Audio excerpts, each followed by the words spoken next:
All right, let's go.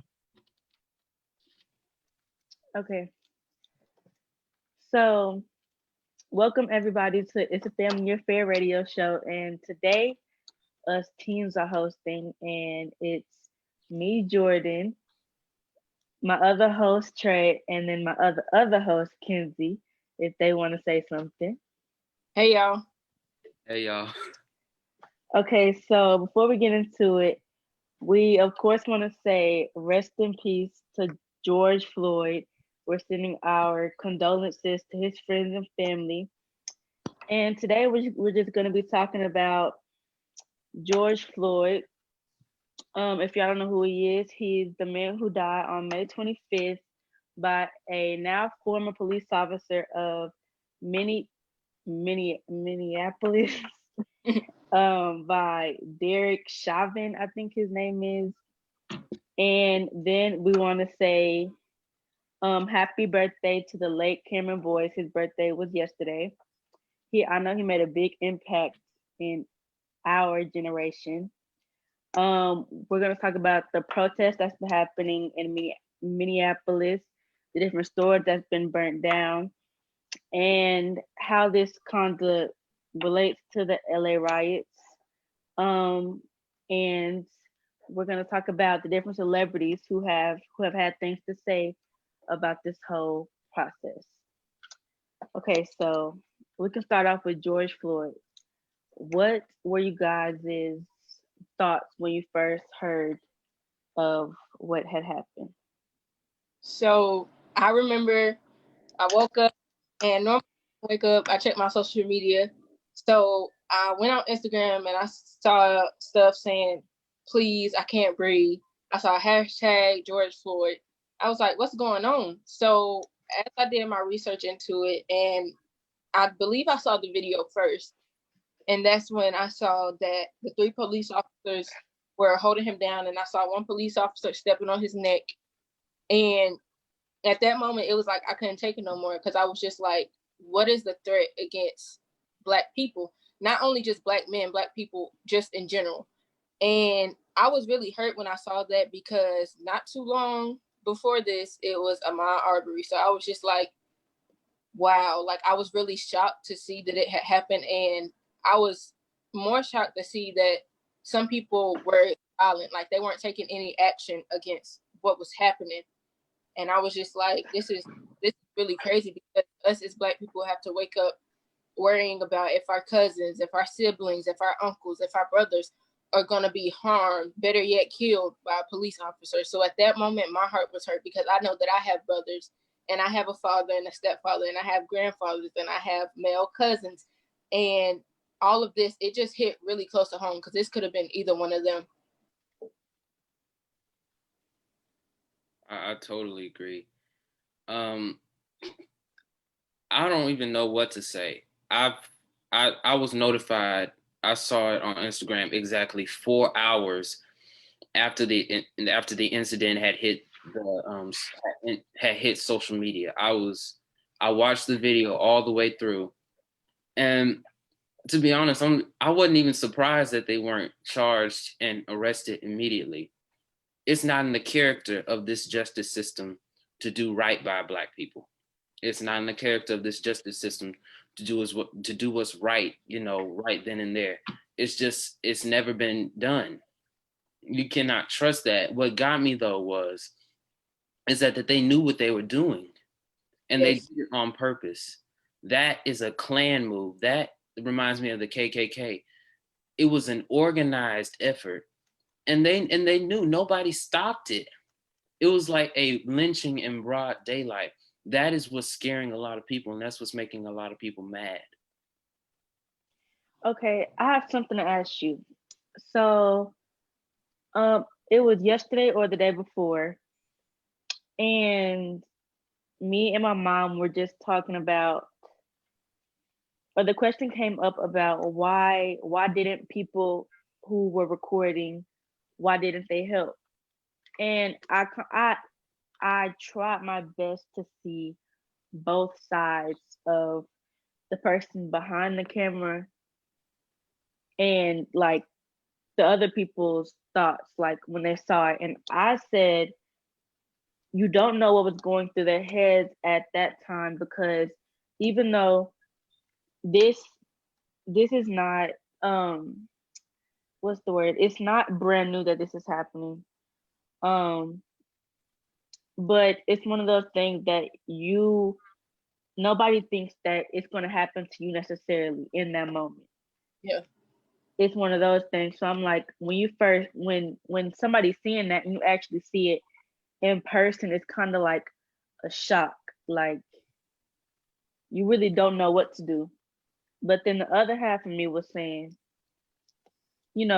why didn't somebody try to stop it? Why didn't somebody throw something? Why didn't somebody do this, and that to try to that could have saved his life in the end. So what are you guys' thoughts?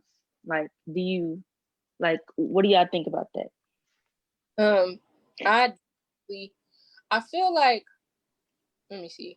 I feel like the people behind the camera, have they not been behind the camera, we wouldn't be able to see what was happening. But at the same time, if you're sitting there watching, I know if it was me, I probably wouldn't even be able to hold the camera up, just sitting there watching it, because at that point, my first instinct would have been to help the dude. But I can also see where they would be like, oh, I got to get this on camera, because maybe some people don't believe that it's just Black men, being killed or being physically abused by the police officers. And most people look for proof. So it's like, had that person not been recording, then we wouldn't have that proof that we needed for them to see what's really going on. You know what I'm saying? Because not only was it that person recording, but somebody else was recording, because you had one person from this side where you can only see one police officer just stepping on his neck. And then you had somebody recording from another angle where you can see the 3 police officers holding him down. So I feel like at one moment, they should have been saying something, at least saying that he hadn't been doing anything or something. But at the same time, I just feel like had they not been there in that moment, we wouldn't have been able to see the video and see what fully happened. The person that was recording the video that went viral initially, I believe she was younger than us. She was a young girl, like 12, 11, or 13.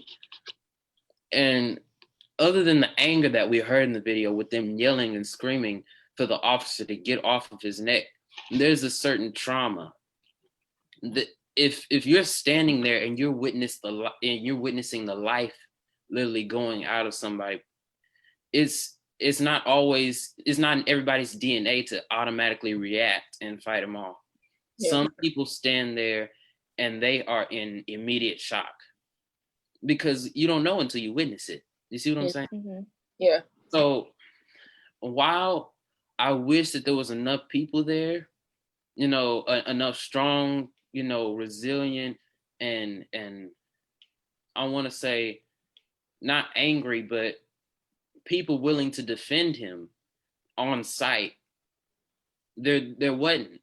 And there were 4 cops. It's 4 against civilians. They have guns and tasers against civilians. And they're not and it's just not worth it to risk their life and possibly cause disbelief in the whole situation as a whole by them trying to get into the mix and fight it. They can call it that, the people who are attacking the officers, they can say anything that they want to. Yeah. You see how they can turn the situation around like in like a split second. Yeah, that's what I was thinking. I was thinking, if somebody did try to fight back, from a police officer or someone in the police force, point of view, it would have been shown as aggression, or it would have been proving their point about Black people being violent. Mm-hmm. Do I agree with that? No, but from their viewpoint, they would have been like, this is what I'm talking about. When that's not the case at all. It's, we're fighting for someone who looks like us. Yeah. Which we should, but I don't know. It's just, it was so many different comments on the whole thing, and definitely I definitely think that this is like the protest and burning buildings. I think that it's just people are just fed up. And that's the next thing I want to ask. Some people say that the burning of the buildings aren't the way to go. It's just violence doesn't fix violence. And then other people say that this is what we need to do because the calm protests that Black people have done in the past, they've gotten us nowhere. So do you guys think that this is gonna help, or it's just gonna be another thing that's going down in the history books? Well, I'm gonna say this first. I've always been a believer that history repeats itself. Like, this is not the first time that this has happened. And do I think burning buildings is the way to go? No. But at the same time, it's like our protests, basically, when we're protesting, we're screaming, we're hollering, but to everybody else, it's silence. But as soon as we start burning buildings down and stuff like that, then that's when everybody wakes up and they understand what we're doing. I definitely don't agree with it, but at the same time, I do feel like that's the only way that we're being heard, because us just walking, holding signs and stuff like that, that's just like a repetitive thing. And they're like, oh, we get tired of this. You know what I'm saying? Like, they see it all the time. It's like, oh, it's whatever. But as soon as we start burning buildings down, something that they haven't seen in a long time, it's like, oh, they're serious about this. So as much as I don't agree with it, I feel like that's the only way that they will hear us and hear what we're trying to get through to them. And it's crazy because it's both sides. I mean, you protest and you do everything in a peaceful manner. Nowadays, I feel like they don't even care. There's so much corruption in high places, and there's so many people that aren't able to connect with us that it just, I don't think that it would be effective. So when we peacefully protest now, I just cannot see it helping. We sign petitions, we do all this stuff, but they take the phones off the hook when we call the senators. They do all types of stuff to ignore us until we start burning buildings. And then they paint us as the aggressors. They say that we're animals, you know. That's when there's a stereotype that's put upon us that, you know, we're the aggressors and we're the ones that did this, and we're burning down our own community. And that's economic loss, you know. And at the end of it all, we're going to look back and you'll see that it's going to hurt the community in a way. And even if justice has been won, a whole community might be lost. It's about the community itself, first of all, because these types of things usually happen in low socioeconomic areas and they can be impacted the most. But otherwise, I mean, there's so much that people will do. You have people on both sides of the fence. You have Nat Turners and you have Martin Luther King Jr.'s. I think that both are effective personally, but not in every scenario. Yeah, they will only listen to the Nat Turners and the Malcolm X's and things like that. But I do agree. I do agree. So our President Trump, he is going to be the next topic, and he has been trending on Twitter for his shenanigans once again. He has made controversial comments on this whole thing, basically kind of putting the light on non-Black people and kind of making them the victims in this whole situation. This is definitely not the first time he said something like that, but it has made a lot of people angry. Is anybody surprised by this? Honestly, I wouldn't expect nothing less. I don't even know how he got in office, because some of the stuff that he does is just, well, in my opinion, I feel like it's dumb. Like, why would you say stuff like that? I don't understand half the things he does. Like, I'm just like, get in office. So, I mean, he just, at this point, I feel like he's just really ignorant.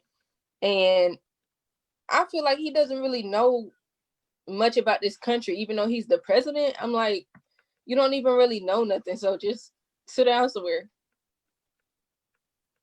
Well, I'm gonna tell you this: race riots aren't a new thing. They've been around for centuries. However, what do you do with the people that have run out of options? It used to be, in the car, right? They kill us in the car, and we have to put our hands on the dashboard, and our parents would teach us, yes sir, no sir, yes ma'am, no ma'am, be respectful to the officer. All that has recently just went out the window. You want to know why? Because they killed Ahmaud Arbery while he was running. They went into Breonna Taylor's house and killed her. They broke down the door and they killed her in her house. And now they killed Floyd while he was on the street. This has gone bigger and farther than the car. We no longer have any types of ways and tricks that we can use to like avoid these types of situations. The cops are doing this, and we're out of options as a people. We don't know what to do. What is going to keep them from doing this at my house? If I go walking in the street and they think that I accidentally gave a fraudulent check, what is going to keep this from happening to me? Right. So when a people are out of options, we're going to do things that we normally wouldn't do. This riot in Minneapolis can get really bad because we are lost. We have no direction right now.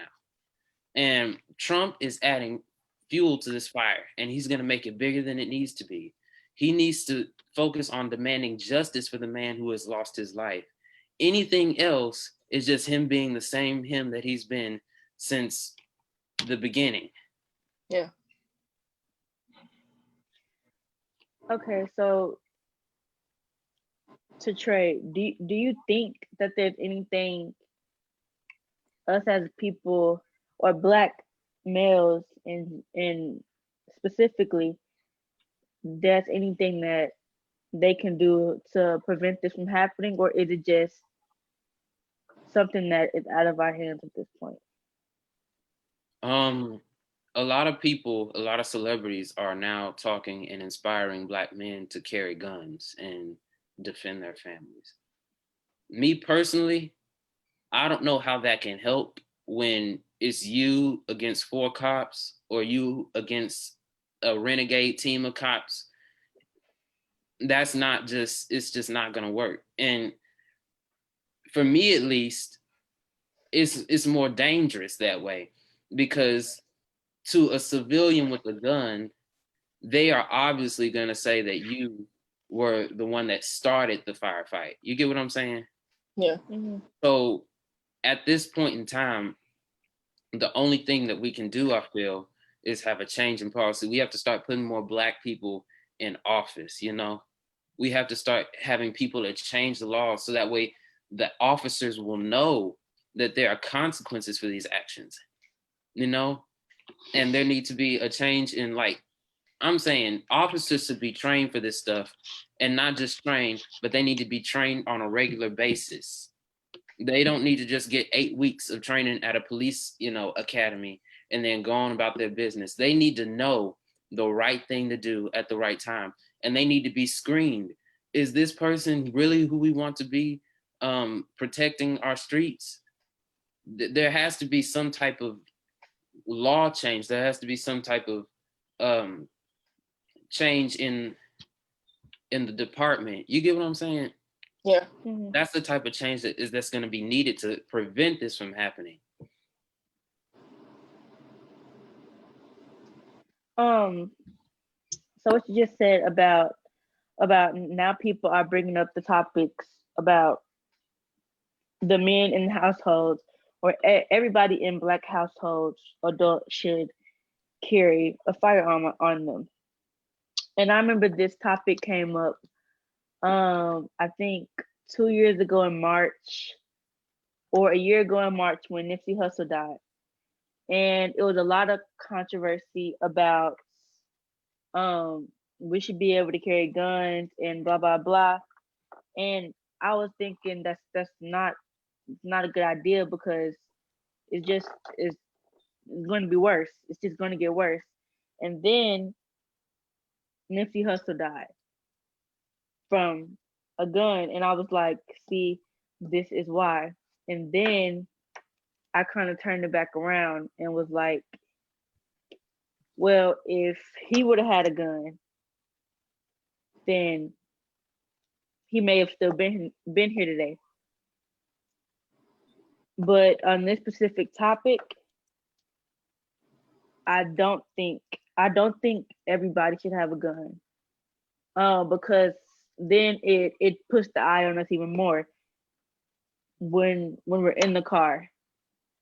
If they see it in the car, the steps are they're gonna ask us to step out. They're gonna look in, they're gonna find it, and it's gonna go left. Same with anything else on the street. If they ask us to stop and they check us, if they find it, it's gonna go left. So I'm like, the last question is, what can you do to protect yourself? Because it seems everything you do will go left if you defend yourself. If you try to push them off of you, if you carry a gun with you to defend yourself. And I think it's just crazy that it's gotten to that point. But yeah. So, does anybody else have anything else to say about it? I just feel like at this point, it's not really in our control anymore. I feel like the only thing that we can do is pray about it and leave it to God, because it seems that everything that we try to do in our own hands, it always goes left no matter what we do. It's like everything that we do is not the right way to do it. So I feel like the only thing we can do at this point is give it to God and keep it moving.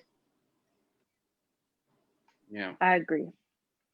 So many Black people, men and women, have been sacrificed at the altar of American stupidity, American bigotry, and American racism. It's nothing. But because we're in times like these, it's going to be almost made worse when you think about it, because social media is going to carry it, and officers are going to think they can get away with it. There are so many loopholes in our system that officers try to take. There's so much corruption. This is all we know up front. I'm thinking about behind the scenes right now. And I don't know if there's anything else we can do. And that's the point of fear. I don't want to cause a panic. We don't want to cause panic. We don't want to cause distress or depression. But this is a time for prayer. And that's all that we have left.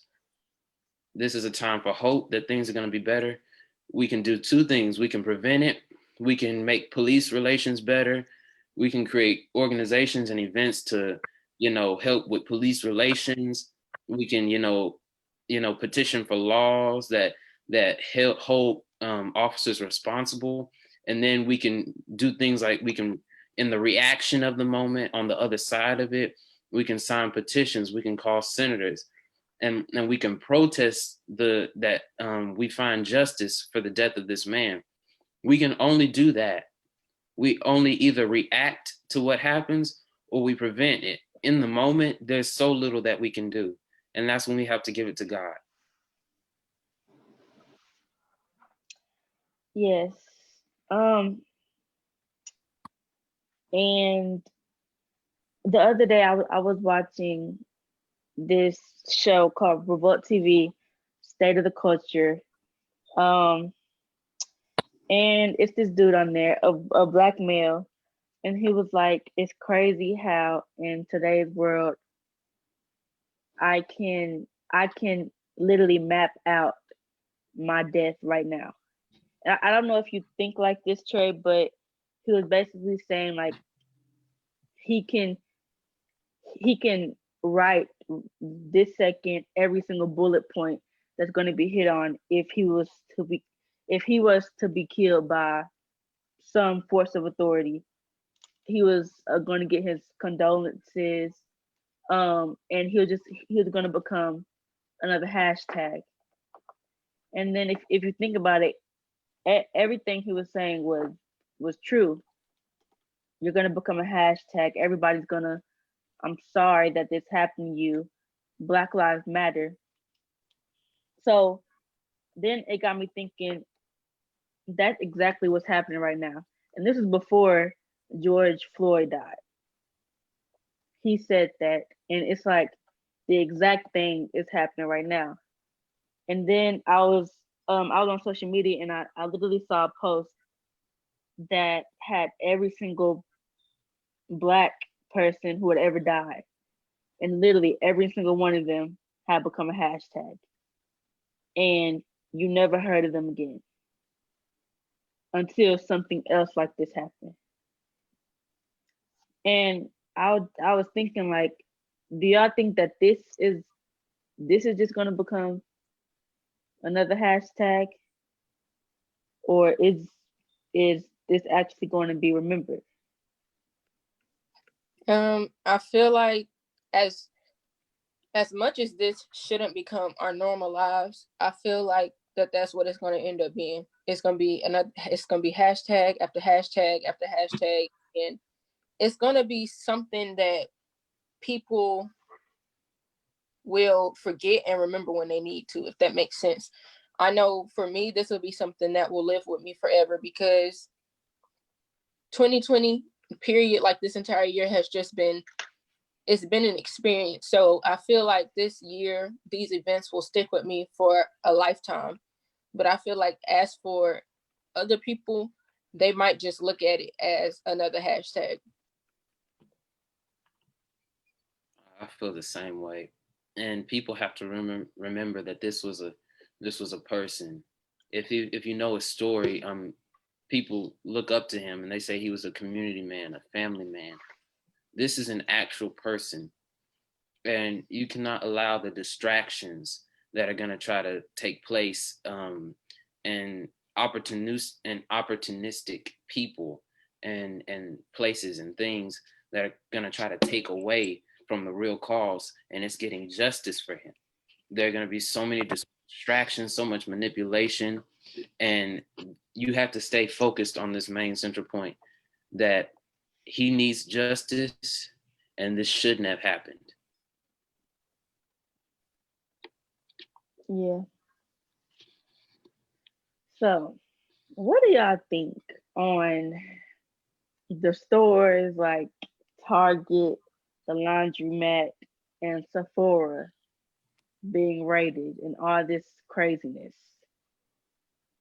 Like, that's crazy. Sephora is literally being raided right now. Wow, that's crazy. You saying first time hearing it. Yeah, like people are, it's literally like the LA riots. Every store in Minneapolis right now is getting, they just running through it like it's open, everything is free. And I heard I saw something, and a lot of people didn't agree with it, but it said people are using his name as a way to get just a free coupon. Like, oh, he died, it's a hashtag, people are upset, now let's get this, and this. Do y'all agree, or do y'all disagree with that comment? I disagree, because I feel like probably some of the people that are using that as an excuse, they probably didn't even know him. So I'm pretty sure I feel like if you don't know him, that you're basically just using him. You know what I'm saying? Like, you're using him to get a coupon or to get free stuff, when in reality, you didn't even know who he was. Now, I feel like it might be different if it was like his family members or something, or somebody that he knew and was real close with that was doing that. But as far as just random people doing that, I don't agree with that. I feel like they're using him. Yeah. Trey? I feel the same way. I just feel the same way. There are always going to be people who are going to try to take advantage of the situation. And that's just that. That's in any type of crisis. You're going to have people who are going to try to take advantage of it. Okay, so next we have celebrities. There are many different views on celebrities putting their 2 cents into what's going on, and people are holding them to very high standards right now. Saying that they should be donating money, they should do more than the average person should do. And what I honestly thought was that's not fair. Right. Because just because you have money, and yes, you do have that platform, I do think they should speak out about it because they have that platform to convince people and just help a little more than the average person can. And signing the petition, because there is a petition out there that you can sign for the whole George Floyd situation. You can sign a petition, but as far as donating money, I was thinking like donate money to what? Right. Like, yes, they have the money to do it, but if that's the case, we should donate $1 or $2. And you don't hear anybody that telling a normal working person to donate money. Now, I do if there was a place where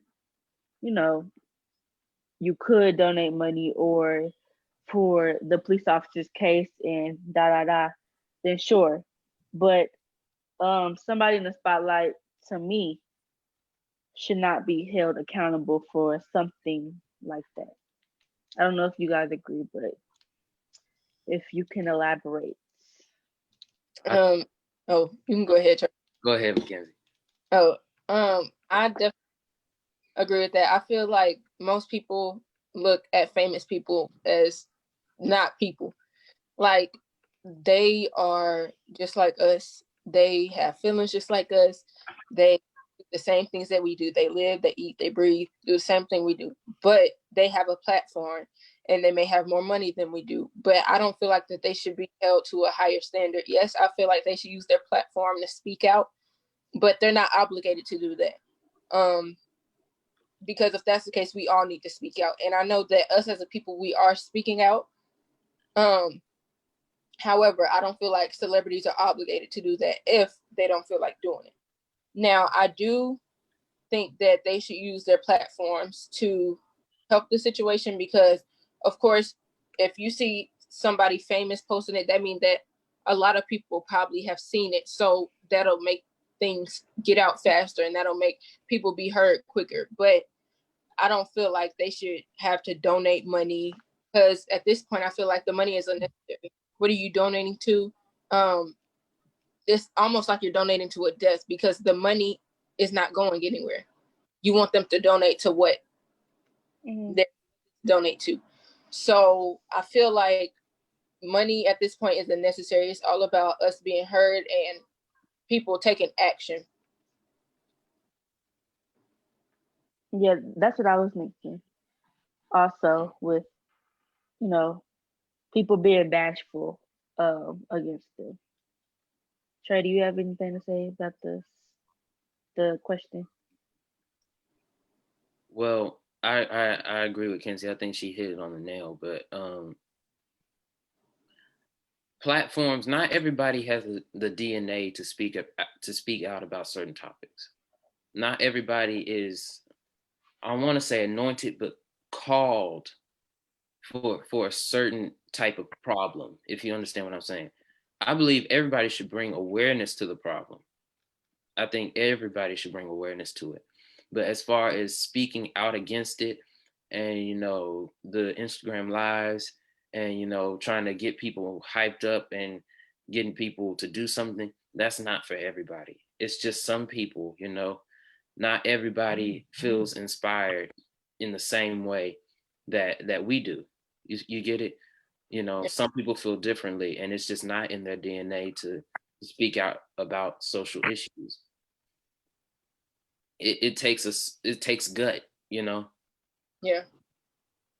You know, you have to be very I don't know the word, but you got to be strong, because people are cruel and people have their own opinions and they will fight you over it. So not everybody is trying to do that. Okay.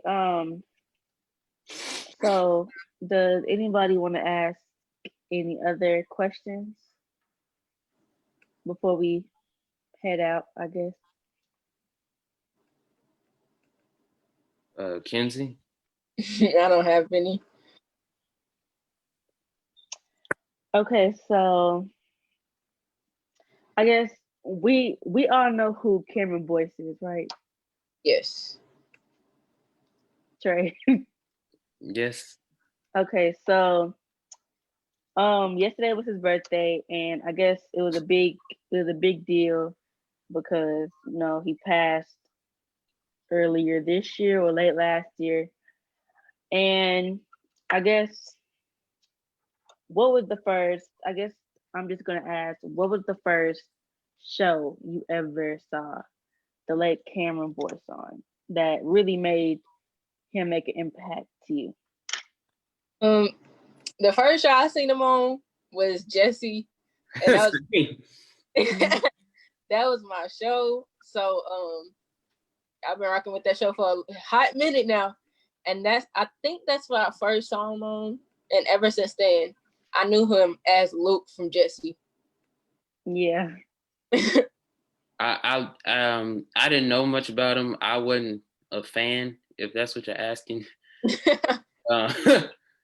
I loved one thing on Disney Channel during the commercial break. He would empower mixed and African American kids to be confident in their skin. I really did love that, and he would use his platform every Black History Month to say something nice and empowering the culture. So yeah. He really did his part while he was here. I agree.